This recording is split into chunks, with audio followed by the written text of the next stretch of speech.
Paano ba sa adobo? Halika, luto tayo.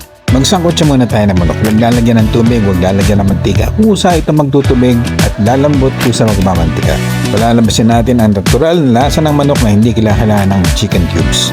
Ahunin at magigis tayo ng bawang, luya at ang sibuyas. Sabi nila, unahin mo daw ang bawang. Pero sabi ko naman, unahin mo muna sarili mo bago ibang tao. O, diba? Dito na yung sibuyas, ahunin ito at ngayon ipiprita natin yung carrots. Dito natin yan piprito sa pan na ginamit natin para ma-absorb ang lasa ng manok, sibuyas at ng bawang at ng luya. Ganun din ang gawin natin sa patatas. Mas malasa ang gulay kapag ito ay prinito doon sa pinagprituhan ng manok. Mas malayang malinamnam, mas malasa kasi napupuluan lang.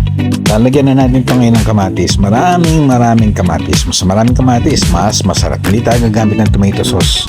Kinamatisan to, hindi afritada, hindi menudo. Uulitin ko ulit yung mga sinabi ng mga bata sa kanto.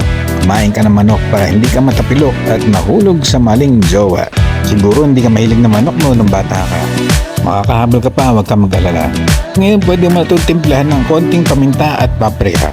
Nagamit din tayo ng pinaghalong konting asukal at asin na magsisilbing ating pampalasa, magsisilbing ating pampalinamnam. Hindi na tayo gagamit ng betchin o ng magic sarap. O mga lods, ready na to. Kain tayo. Rapsa!